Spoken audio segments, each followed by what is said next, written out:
Welcome back to Emu Ridge, and in this video I will be covering the submachine guns of World War II. As in my previous video covering the revolvers of the First World War, this video will be a loose ranking based on a similar set of criteria. I will be covering 28 submachine gun models in this video. If you'd like to skip the introduction or the ranking criteria, I have left timestamps in the description.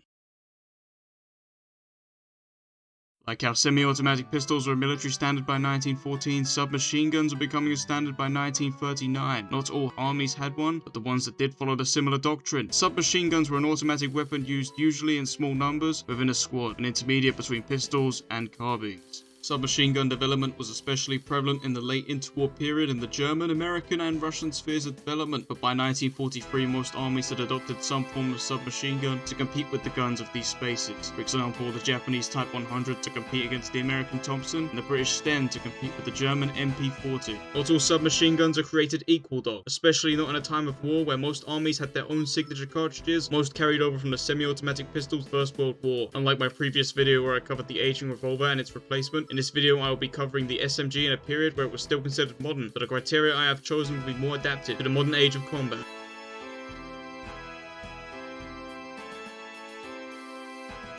Now with all of this said, it's time to move on to the criteria. If you are uninterested in the criteria for my decisions, feel free to skip ahead to the ranking section.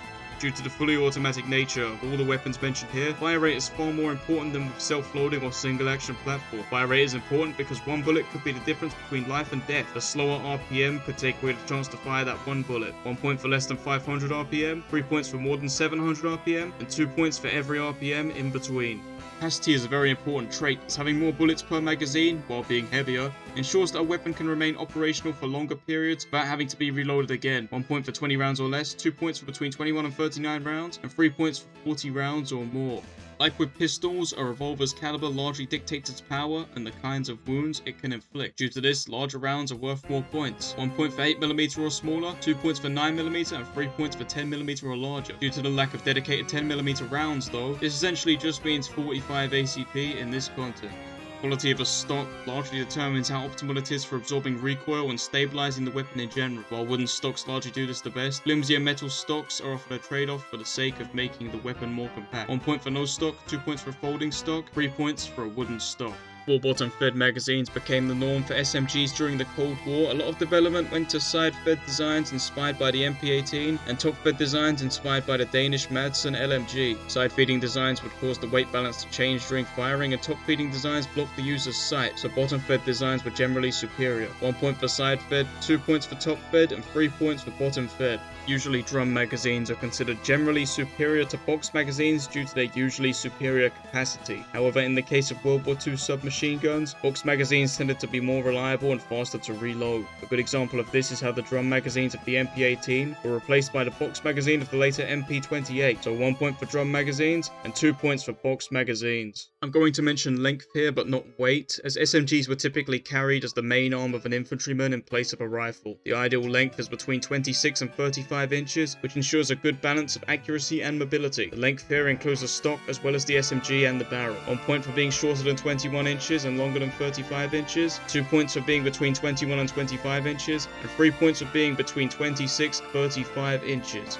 This category is a new one, and assesses the reliability of an SMG compared to other SMGs in terms of a combination of environmental tolerance and feeding consistency. Unlike other categories, this one can subtract points if reliability is a concern. This category awards no points if the gun is acceptable. However, if the gun is superior to other alternatives, it can get 1 to 2 points. If the gun has poor reliability, it loses 1 to 2 points. All of this considered, the guns featured here all have at least 500 units made or in service between 1939 and 1945. Guns will be ranked based on their quality in terms of combat effectiveness. Obviously, cheaper guns will appear lower down on the list. Unlike with the last list, due to the highly shared nature of the cartridges and SMGs of pistols, no extra points are given to shared cartridges.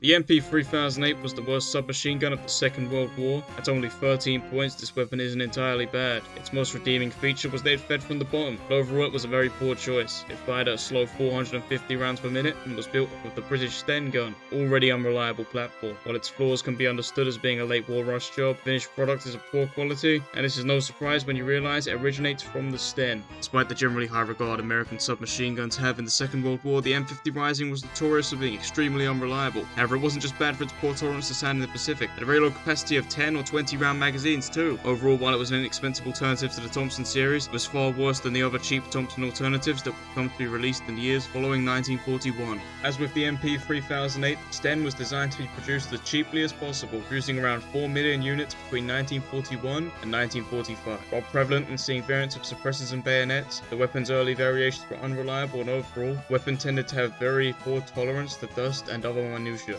Cut from the same cloth as the Sten, this Australian submachine gun was essentially a slightly longer, slightly slower firing Sten with vertical foregrip attached. Like the Sten, it was fairly unreliable as it fed from the side and was used in tropical environments to cause it to jam. Especially strange as a weapon, considering its production occurred at the same time as the far superior Owen gun. Perhaps the best submachine gun of the 13-point threshold, this Polish submachine gun suffers mainly from its provenance as being one of the only mass-produced submachine guns to originate from German-occupied Europe. Like most guns produced either in rushed or uncertain conditions, this one has variable quality attached to it, and it also doesn't help that most variants were manufactured without a stock. Overall, while it was likely more reliable than guns like the Sten, it did suffer from being so improvised. This Mauser machine pistol was the only gun on the list to be worth 14 points, and as a pistol it is perfectly adequate due to its high capacity magazine of 10 to 20 rounds, but as a submachine gun, 10 to 20 rounds is just not enough. Being an incredibly compact weapon using 7.63mm rounds discredits its nature. The main issue facing the M712 is its unreliability and full auto firing. For a submachine gun to be unreliable in automatic firing, it may as well just be a pistol carbine. The M712 is fine as a pistol, but as a submachine gun, it's poor compared to other submachine gun models.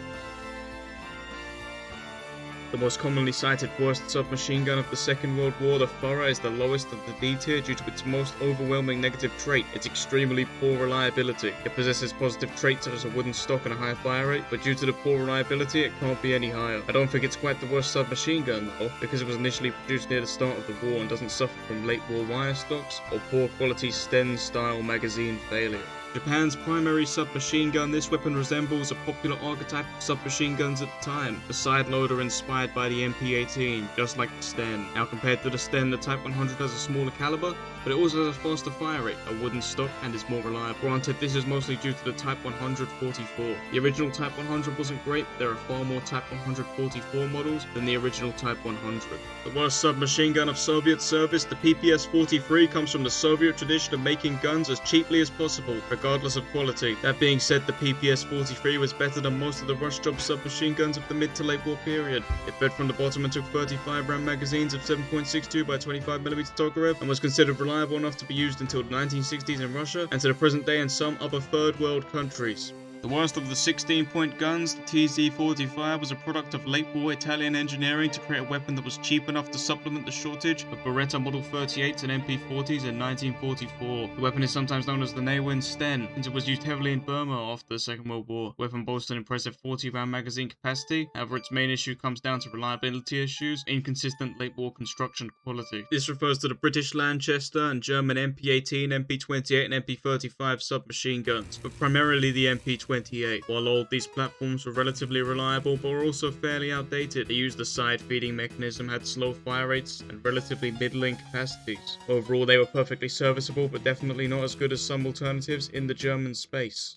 The Irma is a somewhat obscure alternative to the MP-40 and MP-28, but is often overshadowed by the other two thanks to guns like the Steyr MP-34 and the MP-35. Overall, it doesn't stand out, but it does slightly edge out the Bergmann MPs because of its sheer quality. This Austrian submachine gun is perhaps one of the best of the 16-point submachine guns to be derived from the Bergen MP series, thanks to its reliability. It was even used in Austria well into the 1970s. Despite a somewhat middling 20-round capacity, its reliability and long service life gives it credibility over its competitors. This weapon is considered very high quality, but it does have some outdated features. Side-fed magazine with a rather average rate of fire of 600 rounds per minute, a somewhat impressive 40-round capacity. It was the most prominent submachine gun in Czechoslovakia and will go on to be the first in the lineage of impressive Czech submachine gun. While overall quite good, the weapon doesn't exceed expectations in the same way other submachine guns did.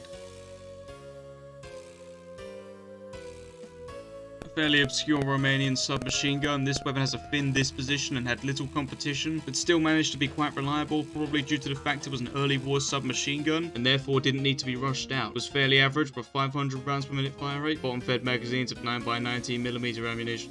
The better of the Swiss subguns, the MKMO is a perfectly serviceable weapon with a small problem. The issue plaguing this weapon is mainly that its length is out of the ideal range. Otherwise, it's fairly powerful. It uses 9x25mm Mauser with a 40-round magazine, firing 850 rounds per minute. Overall, quite solid, but likely didn't see too much usage.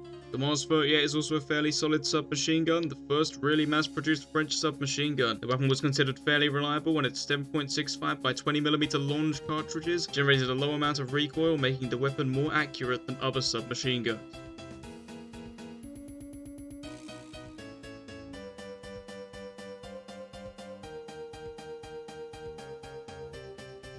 This Hungarian submachine gun has an impressive 40-round magazine, 9x25mm, like the SIG MKMO, and fires at a similar rate of 755 rounds per minute. Also like the MKMO, the Danuvia is around the same length, being 38 inches. The Danuvia is slightly better than the MKMO, because its wide stock allows it to be short enough to be made compact again, unlike the rigid MKMO. The Danuvia was also the better option for Hungarian troops over the older Bergmann pattern submachine gun. The Owen was Australia's first and most famous submachine gun, and curiously the only submachine gun in World War II to use a top-fed magazine, similar to the Bren, which was also in Australian service but was an LMG. The weapon was considered one of the best of World War II because of its reliability in jungle conditions and its superiority to the Sten and Austin. It wasn't perfect though, its magazine capacity was average, and the most glaring issue on the weapon is that the slide has to be used in a more awkward way because of the position of the magazine.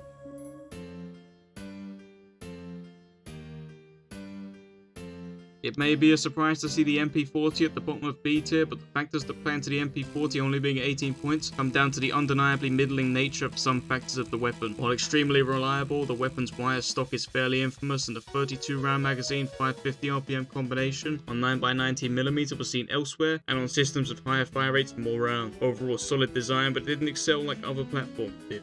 PPSH-41 also needs no introduction. A Soviet platform with the highest fire rate of any World War II era submachine gun. It uses a 71-round drum magazine, however later platforms used the same 35-round box magazine as the PPS. It's a solid platform, really only limited by the drum magazines, which were more unreliable, took longer to load, and took longer to produce than the simpler box magazines. The PPD is slightly better than the PPSH by virtue of coming out before it, using a more complex but also more accurate system, and accepting box magazines well before 1942. It receives an additional point here for being better than PPSH, however few were produced due to its complexity. Similar to the TZ-45, the FNAB-43 was an Italian submachine gun produced cheaply towards the mid-end of the Second World War, making it slightly less of a rush job but still an inherent rush job. It's generally more reliable than other guns like the TZ-45, but still not better than the Beretta M38-42. While better than the FNAB, this Italian submachine gun is still in the same tier. While having a higher magazine capacity, the weapon also has a slower fire rate. The M38-42 would go on to be used as the M38-49 in German policing following the war, proving the weapon's lasting reliability.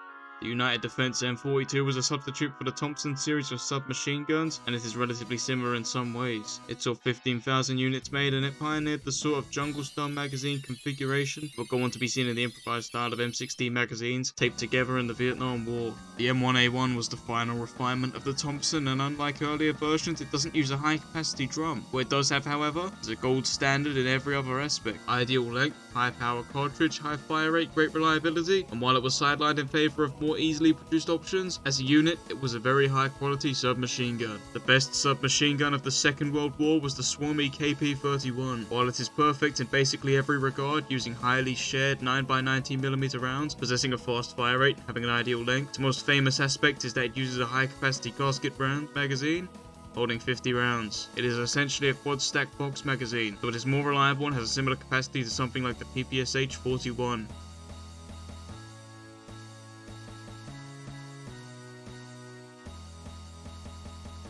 When comparing the submachine guns of World War II to the revolvers of World War I, the issues facing them are relatively different. Whereas revolvers were defined by their action and loading mechanism, the SMGs were mostly defined by their reliability, fire rate, and magazine capacity. Similarly to revolvers, the best guns tend to have come from the American sphere of design, but unlike the revolvers of World War I, the British designs here were far more disappointing, a good reflection of the state of the empire by the 1940s, compared to how it was in the 1910s. I do hope you enjoyed the video, and I plan on releasing some more in the same vein as this one later on. If you have any suggestions, please let me know in the comments. This was Emu Ridge. Until next time.